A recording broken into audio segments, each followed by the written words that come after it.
roots of history run deep through Stafford, Virginia.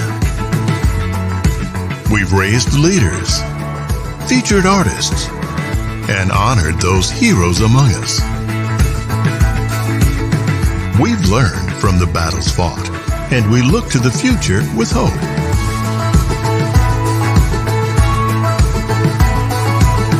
We take this time to focus on what makes us exceptional, while constantly remembering where we came from.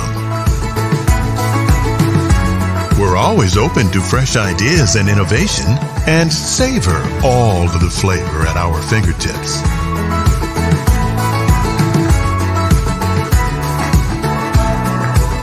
We find inspiration in our craftsmanship, and there's always a hidden gem around every corner.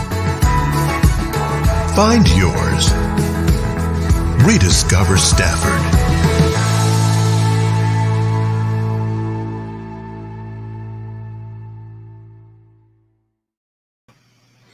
Well, good evening, everyone. Hope all is doing quite well. Hope you've had a great day, great Saturday, and got to do a little fishing today. It was a scorcher out there, and I ain't gonna lie, I am tired. It was a little hot out there. Our match versus Norfolk, and man, it was a beatdown. Just the river won. There's no doubt about it. So we got a match going on right now. It's West Virginia, and we're trying to get some West Virginia and guys from Michigan. A very important matchup going on this afternoon in beautiful West Virginia and Hinton on the New River. That river is pretty spectacular. So known for its whitewater rafting as well as smallmouth fishing. So it's going to be fun to see what happens there. So let's kind of do a little recap while these guys are trying to get on, if they have service. But let's kind of do a little recap. What happened today. We will have a show, KFL tonight, get a little bit more involved and talk some of the anglers and all that good stuff. So, but let's take a look at what happened today on the water. As we look at the scores, there's only 5 games going on today. A lot of bye week folks, guys who've basically fished all season is on bye week. So, but we're gonna kind of plow through this and see what happened. But the Washington Warhawks was at home versus the Norfolk Privateers. And when I say a pitcher's duel, it was definitely a pitcher's duel. It was a very tough day on the Potomac River. There was also a 50 angler tournament going on at the same time. And let me just say this. I think there's 48 or 49 anglers, of which I think only 47 fish were caught amongst those anglers. That was called the NVKBA on the Potomac River. That is not a lot, guys. I think only 2 people caught limits.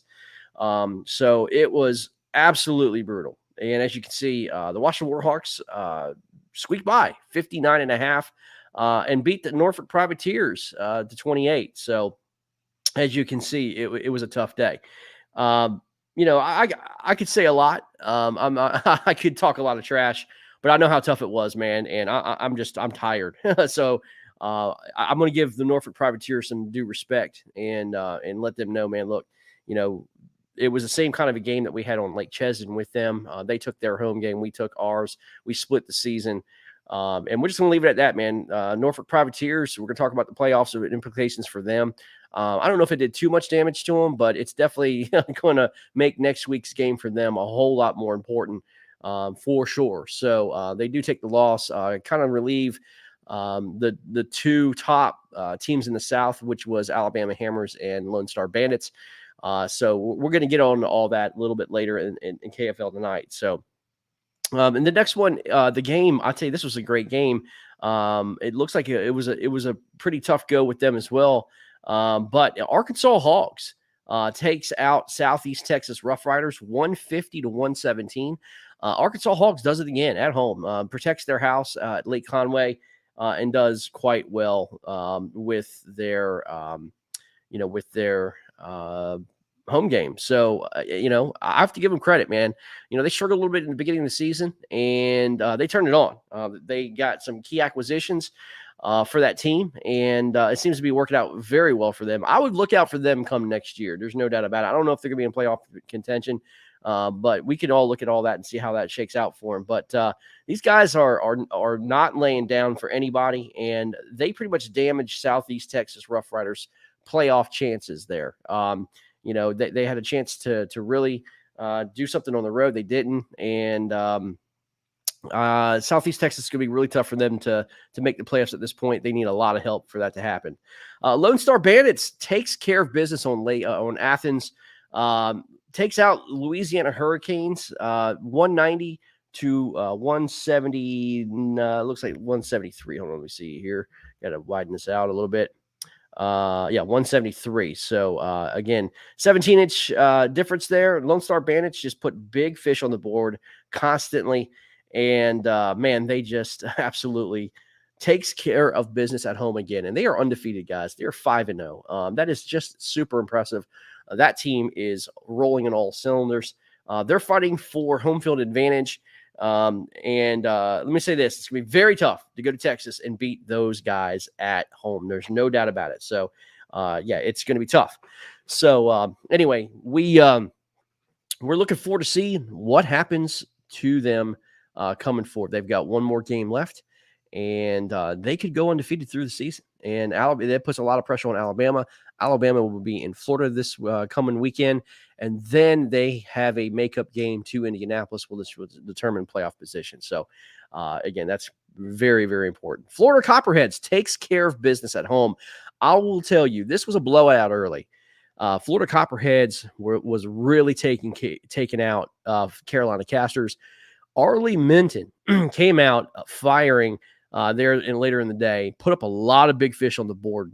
Carolina almost pulls out the victory, but they didn't. Florida takes care of business at home again, 169.75 to 160. What a great game that was. So very excited to see that happen for these guys. Looks like West Virginia's on the board with one fish, 14 inches. Right there. As you can see, West Virginia is on the board. So it looks like it's 14-0 unless these guys are having cell phone service issues. But West Virginia is up early at 14-0. Let's go over some of these performances today. John Mooney, Big Moon, leads the board at 163. His Louisiana Hurricanes did fall to the Lone Star Bandits. John Fox out of Florida takes out the second spot here at 158. Brian Howe, look at that, 123.75. Danny Gann comes in 115. Caleb Helbig in a losing effort has 99.25 inches. Stephen Bell, 97 inches for Carolina Casters. That's a strong performance out of those that guy right there. Jeff Isham, consistent. Derek Miller, Clifton Allen, Garrett Morgan, and so further on down the line, you can see how things shook out. It looks like there was a Texas, Florida, influence there. Obviously, a lot of good fish being caught out of those states. Around the other states, man, it was a struggle time. So, it's just consistently Big Moon with 163. It's impressive. I think he had a 21. He had a 21 inch on the board. Basically lead Louisiana there. That was strong. John Fox, very consistent across the board there as well. So, it's impressive performance in a losing effort from John Big Mooney. But we'll have to see. We'll have to see how that shakes out for these guys. Again, Lone Star Bandits continually is putting on a show there. So, man, it's good. It's crazy. It's crazy right there. How that's all going to transpire. So, I don't know. We'll figure it all out. I do want to show you the standings. We talked about this last night. Those of you who could not join us, I do want to show you the standings if we can, and let you see where things shake out as of right now. Here are the standings as they stand prior to week 6. And again, some of these games have already been completed, but when we update the standings, there's going to be some teams that are going to be really rattling and shaking in their boots because Motor City right now is not ahead. They are losing if they take that loss. Rhode Island Rebels wind up taking control of the North. Then Massachusetts Maulers. Actually, you know what? That's not true. Rhode Island Rebels would be second behind Massachusetts. So, yeah, that would be the case. So it would actually Massachusetts would take control of the North because Massachusetts has a head-to-head matchup against Rhode Island, which they have won. That will be determined based on their matchup here next week. So actually, Massachusetts Maulers would take control of the North. They have not faced Motor City head to head. Massachusetts Maulers win-loss spread is ahead of Motor City, so Motor City would then fall to third. Massachusetts would be first. Rhode Island would be second.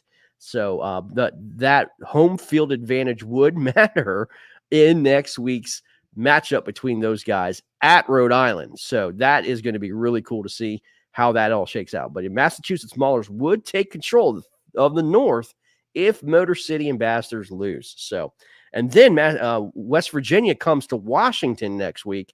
And if West Virginia wins that matchup, they could take a playoff spot away from Motor City. So you go from first to out of the playoffs in 2 weeks if Motor City does not win this week and does not win next. I mean, it's going to be crazy. It's going to be crazy to see what happens here, how this all shakes out. Alabama Hammers stay atop of the South. They have a makeup game. They play Florida. Lone Star Bandits remains in second. Norfolk Privateers takes that loss today. However, they maintain position of third place with a 3-2 record. It doesn't look like Southeast Texas did lose, so they go to 2-3. Carolina Castors lost, they go to 2-4. Tar Heel Lunkers did not play today, so they play next week. They are 2-3, but it looks like Norfolk Privateers has all those tiebreakers because they did beat Carolina. They hold the tiebreakers of the win-loss spread against Carolina. So, that's how it's going to shake out. But they also hold the head-to-head. So they're sitting pretty good at third, but it looks like they're going to be on the road, guaranteed on the road, traveling if they do make the playoffs. So that's going to be interesting. Arkansas does go to 2-3. And so that they help their position there. Louisiana falls to 1-4. Copperheads goes to 2-3 as well. So looks again, the whole South is going to shake up. I mean, there's no doubt about it, especially below Norfolk Privateers. That's all going to be shaken up. So really, really interesting how that is going to play out. So we're we're excited about this playoff system, man. This team event has been so much fun. I'm going to do this. I'm going to invite anybody who wants to come on tonight, kind of talk about if anybody wants to come on and talk about their game. So they can get in there. And I'm also going to write some messages in our group. So if anybody wants to come and talk about the game, they can come on right now. So let's see, we invite some folks.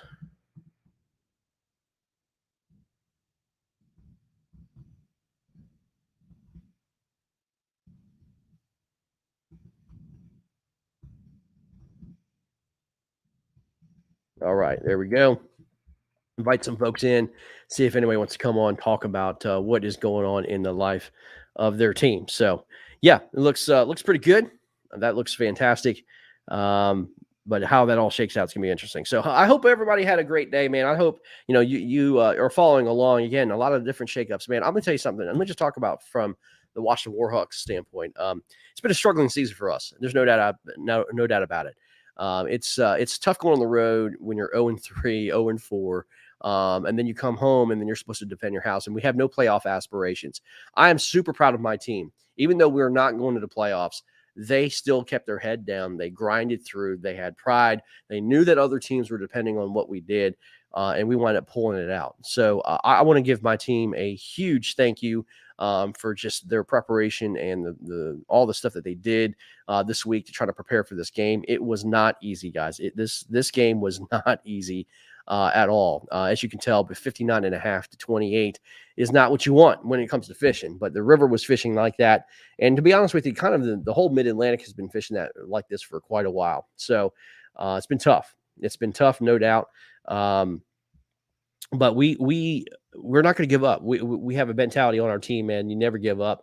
And we're not accepting mediocrity. Even though our season did not go the way it is, we're always striving to do better. We're always striving to improve ourselves and learn and then communicate better and all that stuff. So I tell you, I was fishing with Dennis Robinson today. He was a key factor. Even though there's no fish really being put on the board, he was a key factor in what we did. He did some things today. It really helped me out and helped our team out. So I was very happy with the end result. So again, those of you guys who play team sports, no matter what happens, man, you win and lose as a team, no doubt. And so these guys, it was super hot out there, and it was not fun. It was not fun. As you can see, my face is pretty much fried from the day. I'll be honest with you, we kind of expected a little bit of a breeze today. We expected a little bit of, the wind. I'm sorry, the storms last night to kind of cool the water down. Cooled it down a little bit. Really didn't have any impact whatsoever. These fish are still held up, and we have no idea where they're at.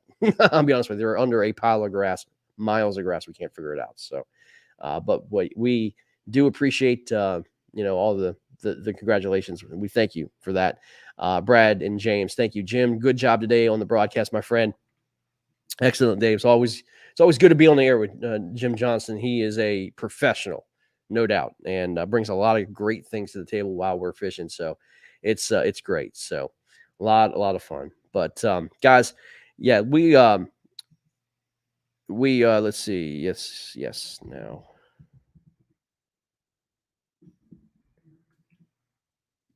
Yeah. Okay. Good deal. Some chatter going on. If anybody wants to come on air and talk about their day on the Pride Outdoor Network, everybody's on the Pride Outdoor Network. We want to welcome you to the KFL. Again, if you don't know what the KFL is, KFL is the Kayak Fishing League, and this is a professional sports style fishing league. And there's four starters on each team. There's 6 to 8 players on each team. They do travel all across this country to compete. They have sponsors. They have, they have a lot of money invested in this league and what they do and the time and everything else. They're taking this very seriously, and it's really, really cool to see a lot of these players just take the individual sport of this and turn it into a team aspect. And it's been one heck of a ride this season. We are in week 6. Getting ready to finish out week 7, which would be our last week. And then we go to the playoffs. And the playoffs, you don't get paid unless you're in the playoffs. The top 4 teams get paid. There is quite a bit of a big pot out there. Thank you to our patrons and sponsors and all that stuff that's contributed to the pot, as well as thank you to Stafford for helping us out. They've been a great partner in this ride. So we will appreciate what they have done for our sport. And if you don't know what Tor Stafford is, this is Stafford County, Virginia. Stafford County is a wonderful place to have. If you love fishing, if you love hunting, if you're an outdoorsman, if you just want to kind of come outside the hustle and bustle of Washington, D.C. and just get away and just absolutely love what this county has to offer. Great breweries, great restaurants. I mean, all that stuff. I mean, it's just so much fun to kind of live in here and just great people, so. It's been great. And James Johnson says special thanks to John Odenkirk for talking to us. Absolutely, John Odenkirk. If you missed that today, I encourage you to go back to the broadcast. It was the 11-1 broadcast. Take a listen to what John Odenkirk had to say. He is a biologist. He works for the Virginia Department of Fisheries and Wildlife here, and the guy just brings infinite wisdom when it comes to the species of bass, the snakeheads. He does a ton of work and research on those animals, and man, it was just a fury of information. If you love bass fishing and you want the science of bass fishing, my goodness, he was great interview. So it was fantastic. So where's the video at? It is on KFL, my friend. KFL, not KBBT. It was KFL, Dennis. So yeah, it was a great conversation to listen to him and talk about where do bass go in the wintertime? Where do snakeheads do? What do they eat? We talked about the F1 strain bass that's being introduced into this area. So yeah, it was a great conversation. So I encourage you to listen to that. But again, I want to go back to the scores here. If you guys are just joining us, let's go ahead and see the scores. Actually, before we do that, we got some people coming on here. We want to talk to, and I think they're on their way home. Let's go ahead and get Mr. Caleb Helbig with us from Southeast Texas Rough Riders. Caleb, my goodness, man, what a day, dude! What's going on, man? Oh yeah, I'm heading back to Conroe. We'll see how far I can make it before I have to pull over and take a little nap. But Yeah, it was a tough day on the water, but got on some good fish, and unfortunately we couldn't pull off the win. But that's how it goes sometimes. It does, man. I mean, it's tough winning on the road, man. I mean, you have to give your hats off to those who do win on the road. There's no doubt about it. But I mean, Caleb, you had a great effort, man. 99.25 inches, man. You had an 18.5 as your biggest fish there, man. It looks like you led your team. No, I'm sorry, John. No, you did lead your team there. Kyle caught a 18.5, but that was it for our team. Yeah. So talk about, man, what happened. I mean, it looks like Arkansas. It looks like it was a pretty tough day, man. I mean, it looks like Arkansas was one short of a. Let's see, 2, 4, 6. Yeah, they were one short of a limit as well. So Yep. neither team caught a limit, man. What was the issue going on there, man? I'm not sure. I know some of the research and stuff like that I'd done on the lake previously. It looked like it, for the most part, fish is kind of tough, and other people have days like that where they struggle. So I went ahead. I know the lake's got good fish. I mean, obviously, I think it was week 1 where Jim went out there, and I think himself put up over like 190 or something like that. But so I mean, the lake's got the fish, but it's just it's a tough fishery, and I caught all my fish on a frog today, and that was different than I think what most everybody else caught their fish on. So it's kind of a I guess a tricky lake, but. Yeah, I hear it's more of a recreational lake. Is that true? No, this one's more of a. It's really just a real shallow kind of stumpy swamp, so it gets a lot of like crappie and catfish pressure and stuff like that. But I don't think it really gets a whole lot of actual like bass fishing pressure and really any type of recreational pressure, just because of how shallow and nasty it is. I mean, it's good. It's a good fishing nasty, but not a anything else type of lake. So. Yeah, Brad wants to know, does any Arkansas lake have good fishing? I've heard, well, and that's what I've talked to some of the locals out there at a couple of the ramps, and I guess there's a lake right up the street, Beaver Lake or something like that. They were telling me that one's the one I need to go fish at, and I was like, well, unfortunately, I can't go fish that one tomorrow. But the lake's got big fish in it. I had, it may have been the same fish twice, but in one little area I had 2 fish blow up that were well over 20 inches, but you just see that big old mouth, and sometimes they miss that small frog, man. Yeah, I had a few of them where it's like they were biting at the splash of water behind it, not the frog itself. So. Yeah.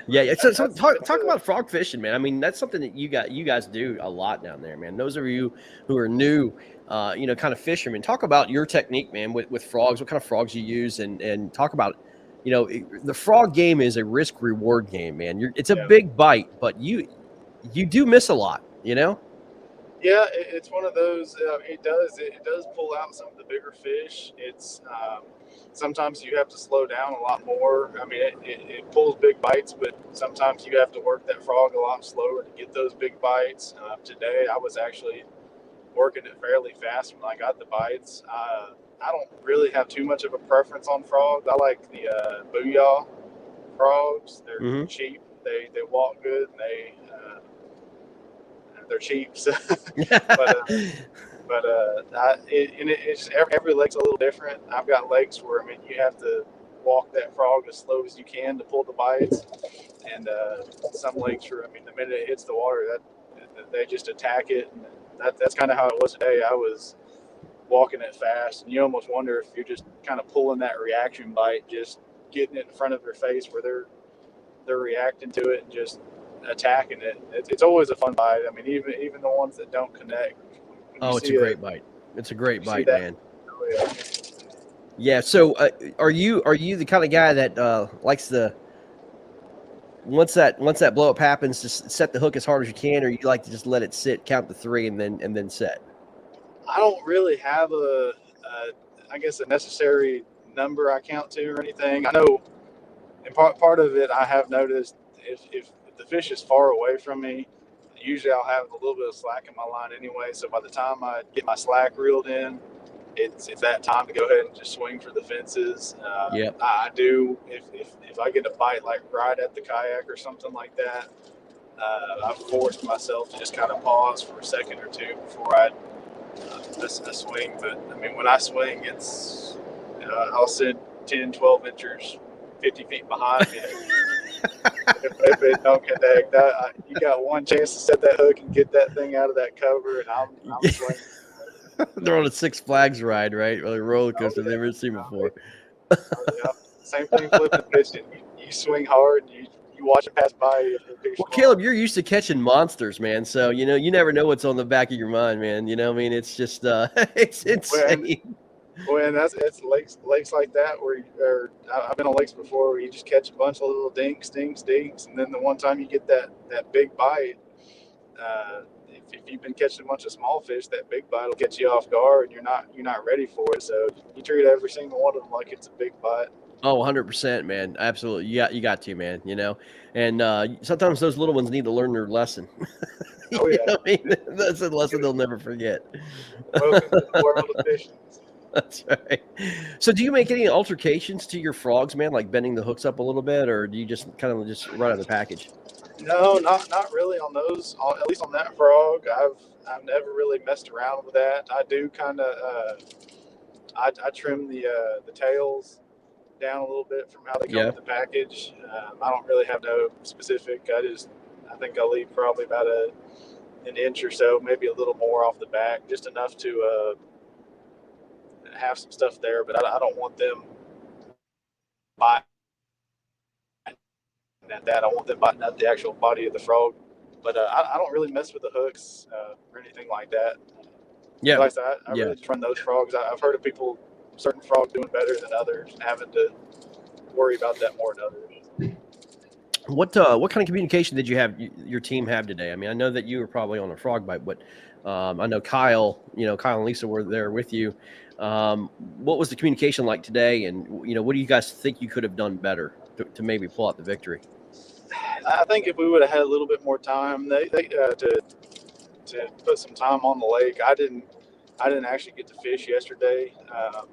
They got to fish for a little bit yesterday, and so I kind of came in blind. And if we would have had a little bit more time, we may have been able to put something together. But we had good communication. In fact, Kyle actually, I was letting them know that I was catching them on a frog. Kyle caught his on a frog as well, and I think he caught a few others that were under the limit on some other stuff. But the way the lake was spread out is just kind of different everywhere, and I think I was in an area that had some cleaner water and a little bit deeper water, and where they were may not necessarily have that. It just like I said, I think the Arkansas guys, I think maybe one of them caught a fish on a frog. I think for the most part, none of them caught anything on frogs. Gotcha. Well, dude, we're gonna get Mr. Big Moon on. You can stay on here, and Caleb, and listen to this, man. This is a guy who put on a show. Unfortunately, in a losing effort. Big Moon, what is going on, my friend? Looks like we broke you up from a nap there, buddy. Guys? What's going on, man? Oh no, I'm getting ready. I'm getting ready for a nap.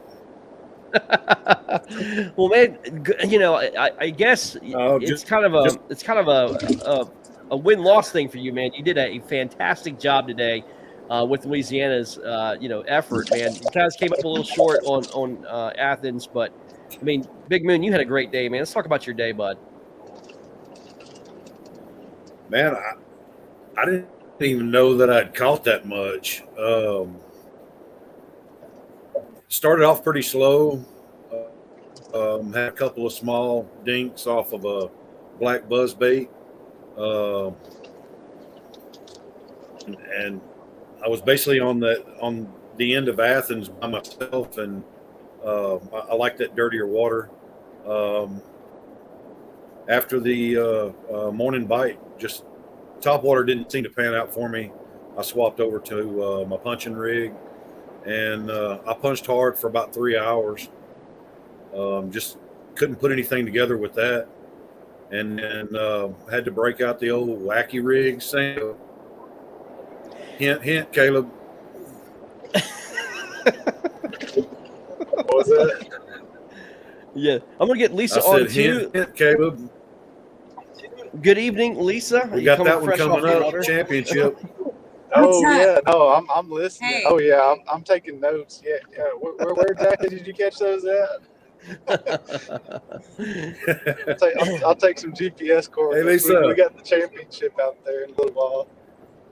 Well, hello, Lisa. We'll talk to you too. Your day unfortunately ended up in a loss, but it looked like, man, it was just one of those. Neither team caught a limit like us. Our teams here in the Potomac River. It's just a hot day, man. Hot, just miserable day. It actually wasn't terrible here.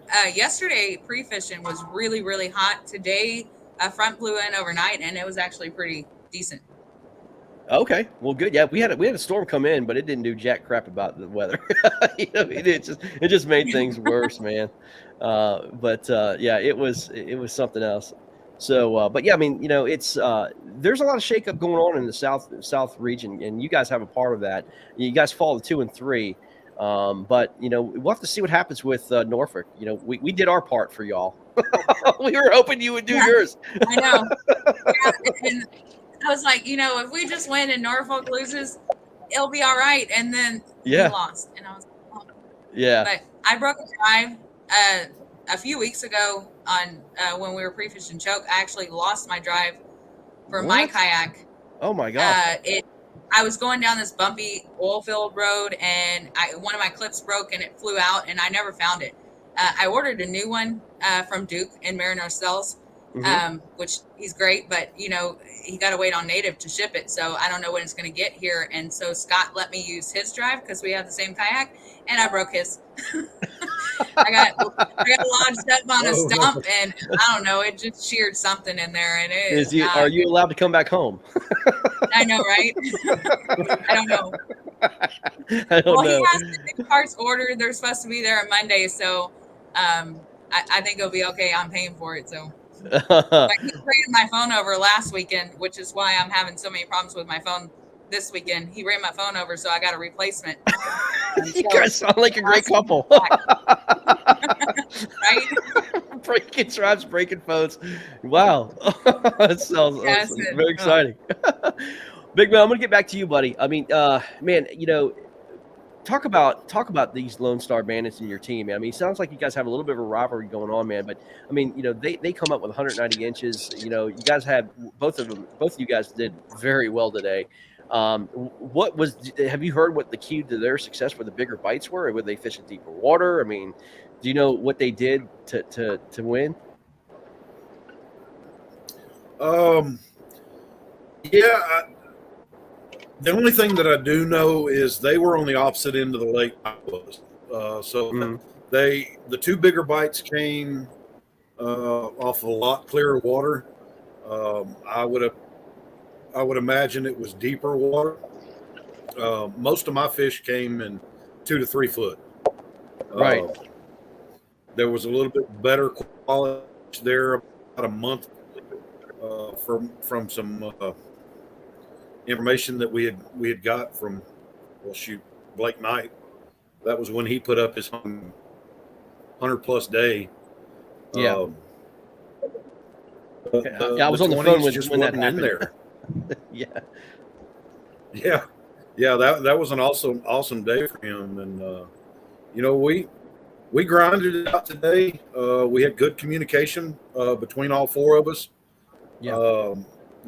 Big shout out to Brad Case. He's our team leader, and he set everybody on a good path. And they were seeing fish. They were seeing double-digit fish sitting in 4 to 6 inches of water. They would come up. They could see them look at their lures, and they just would not bite.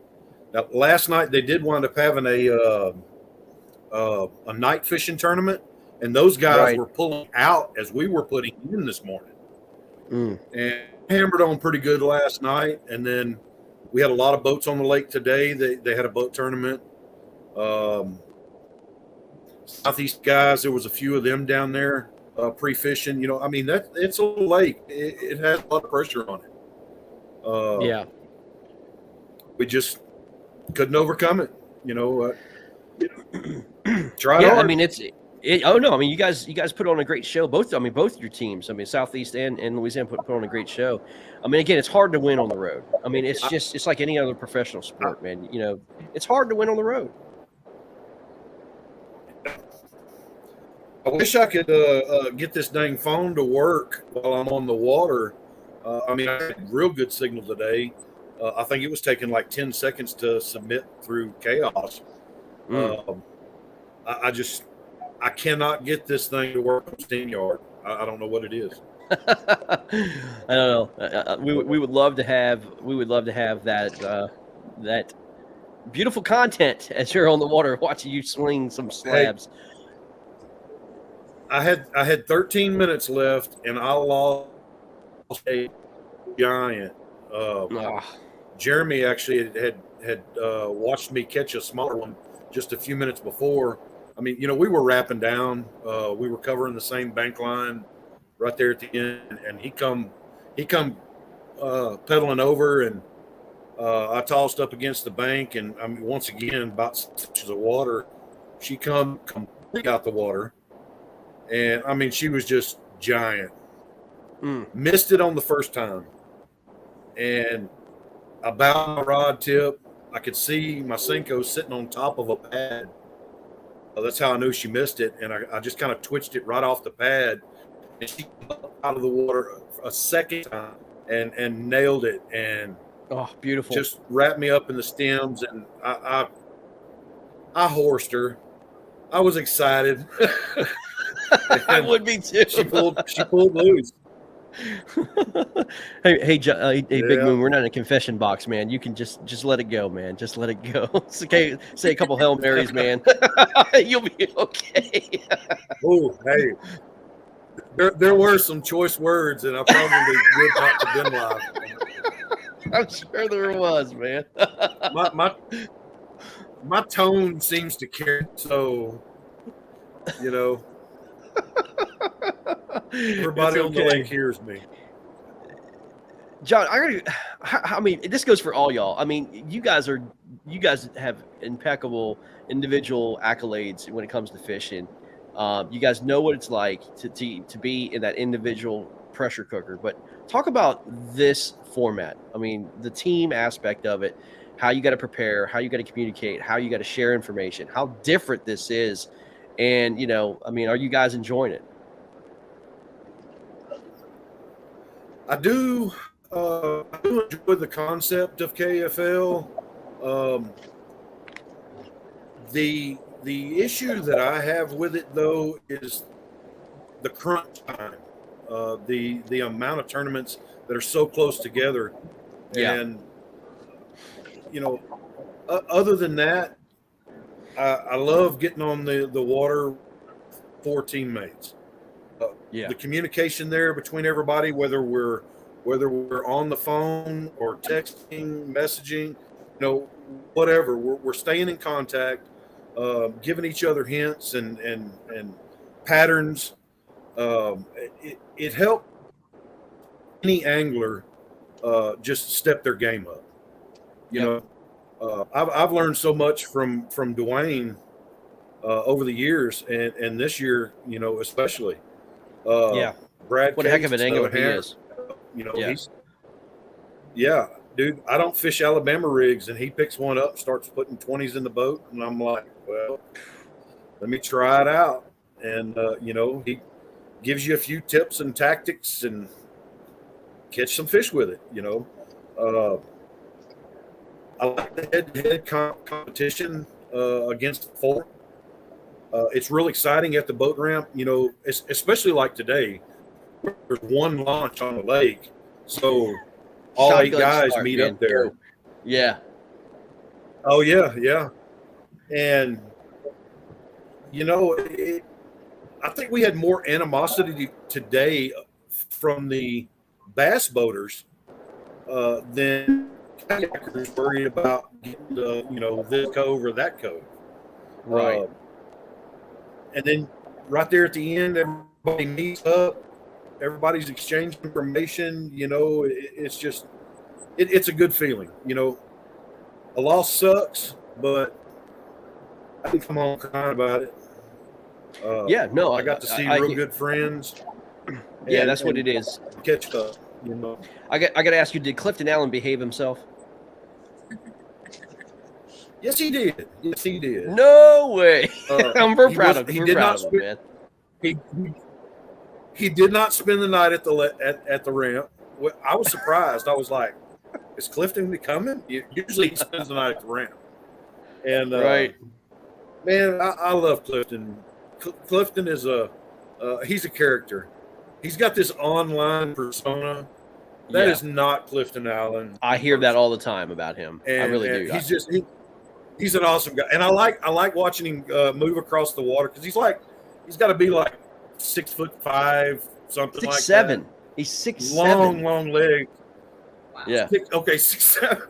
But when you watch him in that PDL, it's like his toes are at the front of the kayak. You know, you can't miss him. Oh man. Oh yeah. I hope he gets on KFL Got to see tonight. Derek. Got to see Derek Miller. Hadn't seen him in a while.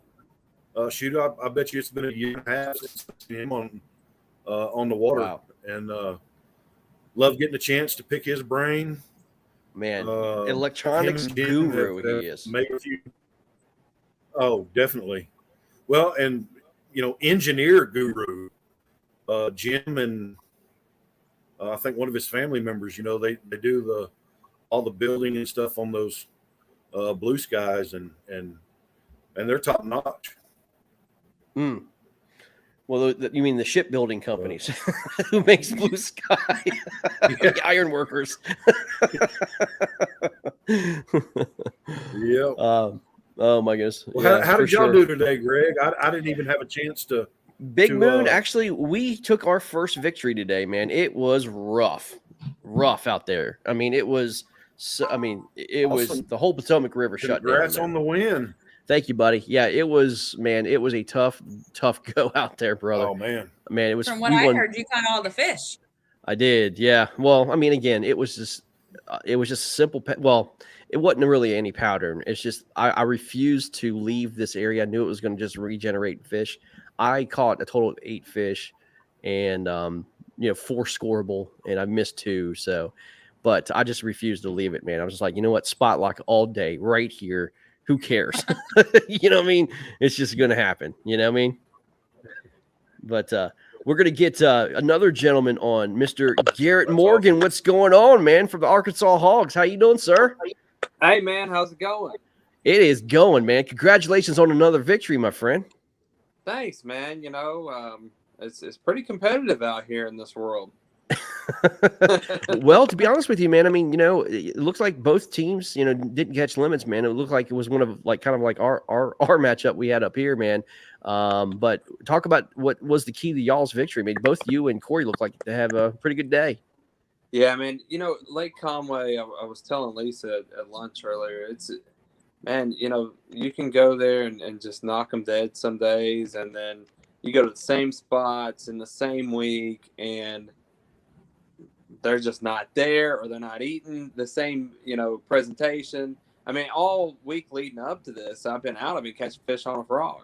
I told all our guys, I said, all you got to do is bring a small Spro Frog Jr., in white. Don't worry about anything else. And I'm not lying to you. I ain't catch fish on that daggum thing all day. It's Saturday, Garrett. Don't you know that these fish know what's up? I guess so, man.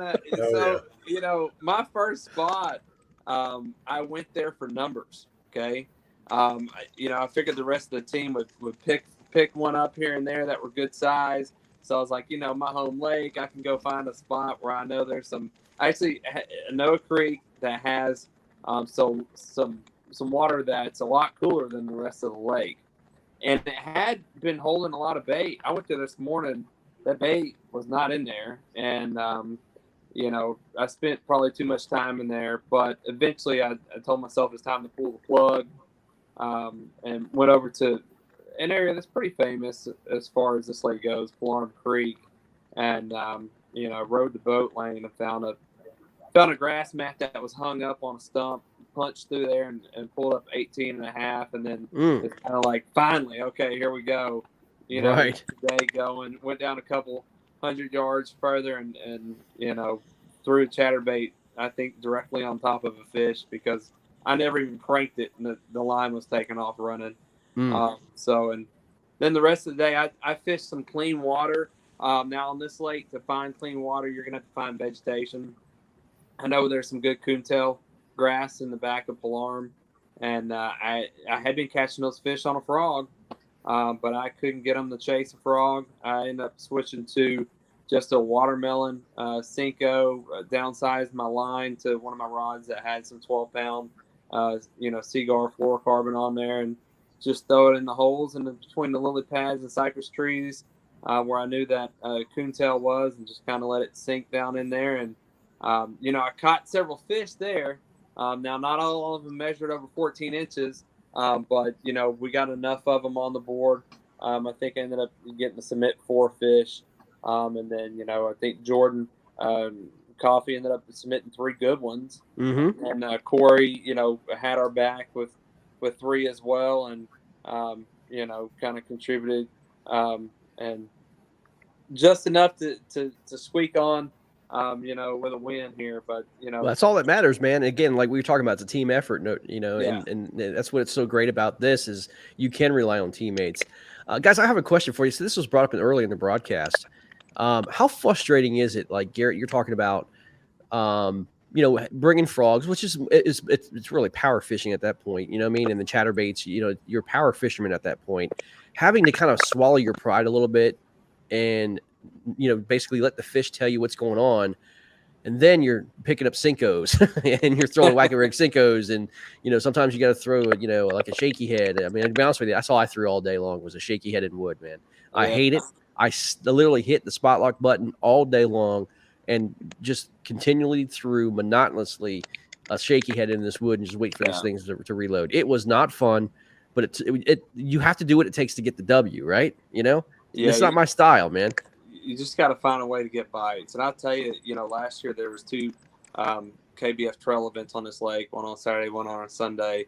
And I remember that last day. Now, this is my home lake. And I think I had 2 fish at like 1 o'clock. And I picked up a June bug colored Ned rig and went and threw it at about 200 cypress trees until I found 3 more fish. But, I mean, I kind of know that going in, anything on Lake Conway, like if push comes to shove, grab you a Ned rig or a Cinco or something just to get a bite. Yeah, I know. It sucks, man. You're right, though. I mean, would you rather swallow your pride, or, I mean, basically catch nothing on a buzzbait, all day long? Right. It's hard, man. It's hard, Yeah. It's the anticipation of that blow up that we all love, I got nothing on everything I threw today. So I fired fish, I finesse fish, I did everything I could think of. And I mean, I broke the drive at like 6:15 this morning. Like I paddled a 140-pound kayak all day through lily pads and down creek channels. And I went far. I didn't limit myself just because my drive broke. So I'm going to be pretty sore tomorrow. So, that's a great question for all y'all. I mean, when do you know to kind of put that lure away and start bringing out something else? I mean, do you try to go for the big bite early, like the 6 o'clock hour? And then if it's not happening in the first hour, you go to finesse, or you just, I mean, when do you know that it's time to do something else? I don't always know. I mean, sometimes I run it too long and it bit me on the butt enough, I guess. And I think that maybe that's when you learn and that's when you kind of figure out when it's, time is when it's bitten you on the butt enough, that, at this point, if it's not working, I'm picking something else up where I'm moving or moving somewhere, unless I just know that spot has those fish and then I just got to figure them out. But, with this being my home lake, like I know where there's fish and I know where they should be feeding. So if they're not in one spot, I'm going to pick up and go somewhere else like I did today. Big Moon, what about you, man? How do you know when to switch over? Man, the last couple of years, I've not really had a good topwater bite as far as a morning bite. So I kind of limit myself on that. I'll give it about 45 minutes to an hour, if that. My go-to's been my punching setup this year. It's worked on countless lakes, and it doesn't matter if the sun's been out or not. I'm picking up that punching rig and I'm hitting that deep cover. I stuck with it a little bit too long today, honestly. As soon as I picked up that Senko, I mean, it was game on. I had Wayne on the phone, and I hooked that 21-incher, got on board, turned around, next cast, another fish. I think a couple casts after that, it was another fish. And I'm like, hey, guys, I need to send somebody down here with me. And so we wound up getting Jeremy down there, and it just sometimes, I'm like Garrett. I overrun it sometimes, and I think we all do.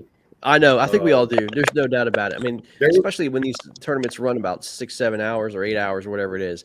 There's no perfect formula. You got to read it, but man, it sucks putting down that chatterbait or that power fishing frog or whatever you're trying to do, man. It just, I don't know. Like you said, if you just maybe start with it early, it's what you got to do, man. It's what you got to do. We got Brian Howell on the victorious Lone Star Bandits, the undefeated Lone Star Bandits. Brian, great day for you and your team, man. Let's talk about it. Yeah, it was awesome. Yeah, man. So, okay, Big Moon was fishing against you. He said he was on the opposite side of the lake. He said you guys were in a little bit more clearer water. What was the key to your victory? Just grinding all day, not giving up, honestly. I mean, I had like a good first hour and a good last hour, and the middle of the day sucked. Honestly, that's all I can say. The middle of the day just sucked, at least for me. I know Big Moon was catching them pretty consistently, but not for me. It was, I don't know, I stuck with the reaction stuff maybe too long, but that's just how I like to fish. Yeah, no, I understand, man. Well, I mean, undefeated. Congratulations, man. Now you're scoreboard watchers. You got to see what happens to Alabama. You guys could have home field advantage throughout the playoffs, man. How does that make you feel? Yeah, that's awesome. That's what we're really hoping for. It would be phenomenal to have home field advantage going into the playoffs. So your home field lakes are Fairfield and Athens, right?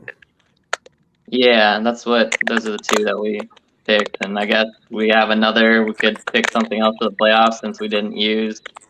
Yeah, I mean you have up to 3. Yeah, you have 3, right? Yeah, so absolutely.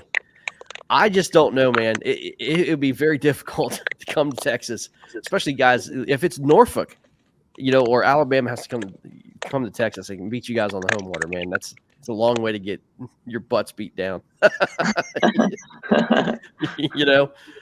hey, you guys have taken care of business. But what I guess more importantly and more impressively is how you guys travel. I mean, it's so hard to win on the road, but you guys have figured that out. I mean, you guys are fishing lakes that you've probably never fished before. I mean, what do you guys do? I mean, how do you guys break down those lakes and become successful on these lakes that you really never fished?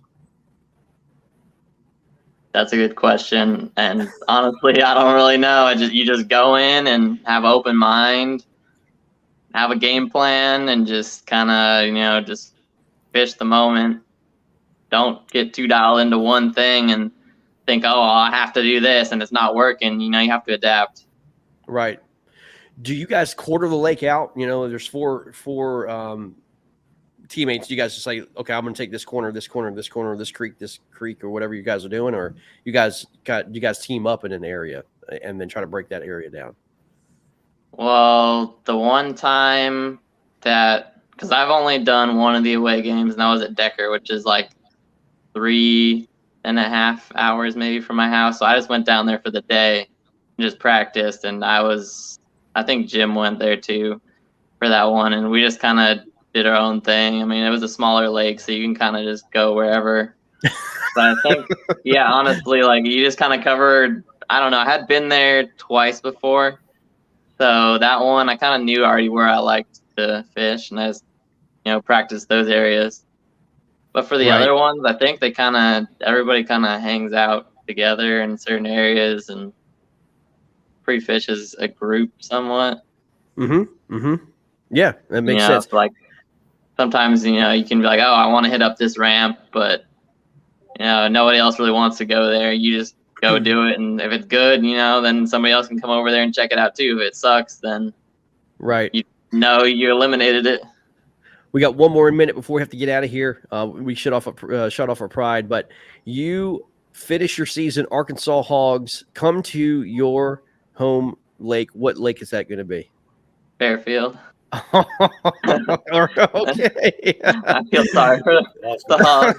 Honestly, that's gonna be a giant fest. It's going to be interesting. So that is going to be fun to watch. These guys could go undefeated. Guys, we got to get out of here. Lisa, Brian, thank you for coming on. Big Moon, thanks for coming on. Great days for you guys. And some of them are losing efforts. It doesn't matter, but you guys have great individual days with that. And let me see here. Brian, you had a good day too, my friend. You were third, 123.75 inches, man. Great job. Yeah, thank you. I could have done, if I caught a few more fish, I could be moving up. I just had the quality, not so much the quantity. Brad Kinnan said it's a 75-point spread between the Bandits and Arkansas Hogs next week. yeah, they're going to need that. We'll see, man. We'll see. Hey, no offense to Alabama, but I'm telling you, Derek Miller, Jim Livier on Fairfield, Howe on Fairfield. Oh, and Isham on Fairfield. It's over. Oh, yeah, it's over. Even Jason Campbell. Even Jason Campbell, man. Arkansas Hogs. Yeah, that's going to be a tough one. That's going to be a tough one. Well, we got to get out of here. It's right at the 6 o'clock hour, guys. We are off the air. Thank you guys for coming on. Let's do it again next week, y'all. Here we go. Finish up the season. Y'all have a great evening. Take care. Later.